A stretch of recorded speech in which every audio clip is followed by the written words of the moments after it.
Okay, so I've been avoiding this one for a while, but I figure it's finally time. Today is the day that I talk about Starfield.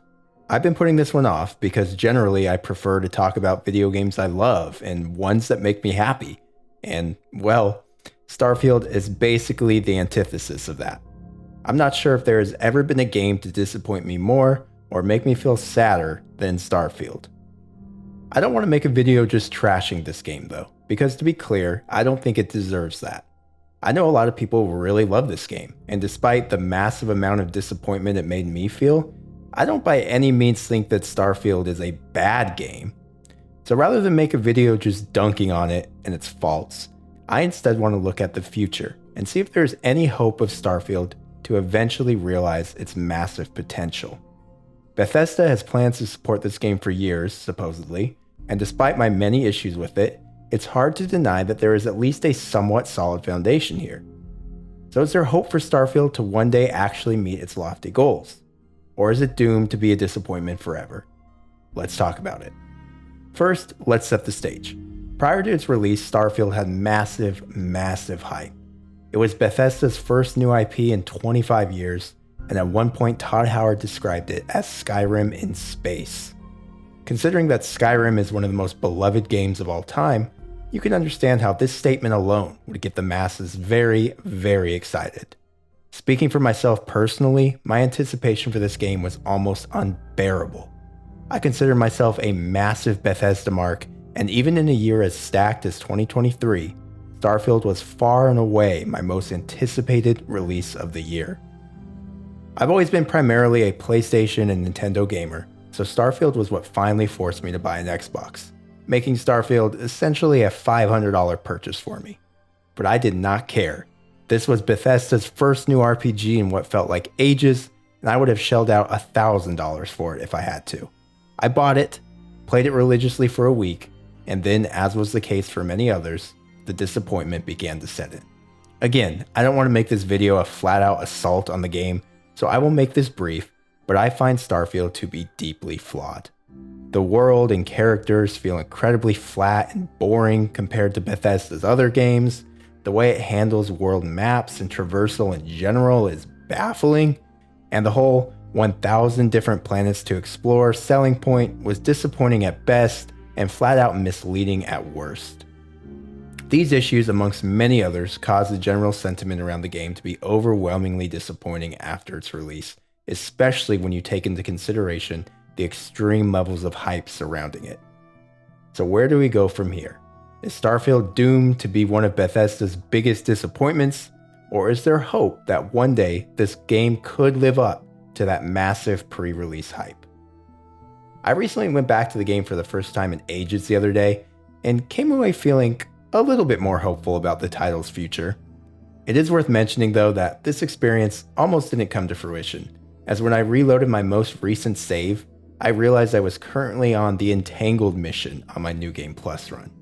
For those who don't remember, or blocked it out, this is the mission where you have to navigate a lab and are constantly switching between two different realities, one in which the lab is ruined and crawling with creatures, and the other where the lab is intact but you're forced to deal with its automated security systems. Cool idea in theory, but holy crap, this is one of the worst designed and most infuriating areas I have ever encountered in any video game in my entire life.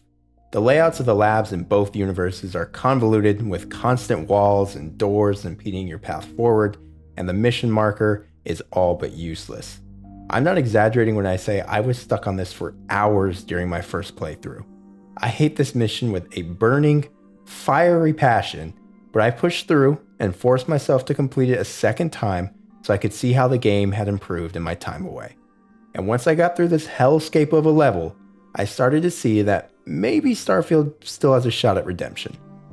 For one of the more recent patches added 60 frames per second support to the game, and I can't understate how big of an addition this is for me. For all of its faults, I always was mostly happy with how Starfield felt to play, and this is more true than ever now that the game runs at a silky smooth 60 FPS. I only played the game for a couple of hours, but I can't remember experiencing a single frame drop and came away extremely impressed with the game's improved performance. Bethesda games have never really been known for fantastic combat options, but when compared to the other games the studio has made, Starfield actually has some really solid combat chops. Gunplay feels far and away better than anything in any Fallout game, and flying around with your jetpack and blasting your powers at enemies is generally a really fun time. I thought this was the case when I ran through my first playthrough at 30 FPS, but now that everything runs so much better, well, Starfield actually feels really damn good to play. It also looks pretty good. Not a graphical showcase by any means, but it's certainly the best looking game that Bethesda has ever made. This is what gives me some hope for the title's future. The gameplay foundation is there. It is a Bethesda game on what feels like a pretty outdated engine at this point, so it's never going to be the smoothest and best controlling game you ever play, but the groundwork is there, especially now. Now they just gotta figure out the content, which, admittedly, is a pretty important aspect. One of Starfield's biggest pitfalls for me was that the pull to explore this world was extremely lacking when compared to Bethesda's Fallout or Elder Scrolls titles. The larger hub planets felt like generic sci-fi tropes, and the procedurally generated smaller planets felt like little more than filler. After I scoured my fifth one of these planets, only to find nothing more than one singular cave, I knew that this was a world that I would not be sinking hundreds of hours into, like I typically do with these games. And then there's the structure of Starfield, in which you fly from one isolated planet to another, with space travel acting as little more than a glorified loading screen in most cases. This whole setup was extremely disappointing to me, and it really killed the joy of discovery and exploration that these games are known for, and it really made me want to spend significantly less time with the game than I was hoping for. But again, despite these disappointments, the gameplay on display here is mostly solid. So if more gameplay offerings were added, well, I would probably be willing to invest more time. And fortunately, that is what's happening. The thing that convinced me most to turn on Starfield again was the Creation Club. As has been the case with other recent Bethesda releases, Starfield now has a fully functional Creation Club feature that allows players to add official as well as fan-made mods to their games. And this is pretty cool. I've only dabbled in this sort of thing before, so I'm by no means an expert, but the Creation Club on display here feels more accessible and robust than the ones offered in the console versions of Fallout 4 and Skyrim. I'm a massive Star Wars fan, so being able to dress my character up as the Mandalorian, as well as wield a lightsaber and even invest skill points in a lightsaber skill tree, well, all that is cool as hell in my book. There's also plenty of quality of life mods, as well as new missions, weapons, cosmetics, and a ton more. There truly is a ton of content here. However, a lot of this content is pretty janky, most options disable achievements, and I usually lose interest in these fan-made editions pretty quickly. If there's a mod that instantly gives my character a bunch of endgame rewards and unlocks, well, for me, that sort of option just kills a lot of my drive to play the game. So as fun as this stuff is to mess around with, for me, and I assume many others, in order for Starfield to truly reach its potential, we're going to need a lot of official support from the devs. That's why I believe that there's a whole hell of a lot riding on this year's Shattered Space expansion. If past Bethesda releases are any indication, Shattered Space probably won't be the only new content we get, but it might be the biggest, and due to current sentiment around the game, probably the most important. Shattered Space looks to be centered around House Varun, which is cool. The serpent worshipping cult was one of the most interesting aspects of the base game in my opinion. However, concrete details beyond that are fairly limited, other than the fact that the expansion is set to release this fall.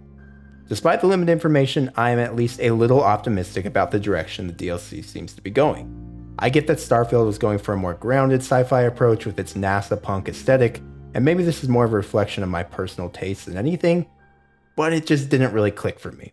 I found it to be mostly bland and uninteresting, especially when compared to the fantastic and bonkers world of Fallout. This DLC at least looks to be leaning a little more into the fantastical side of Starfield, which excites me, but execution will be key. Ultimately, the expansion is going to need to provide far more interesting planets and characters than the base game if it's going to turn the title's reputation around. Despite all this new content on the horizon, I still can't help but wonder if it's too late for Starfield. The comments on the Shattered Space trailer are, less than glowing to say the least.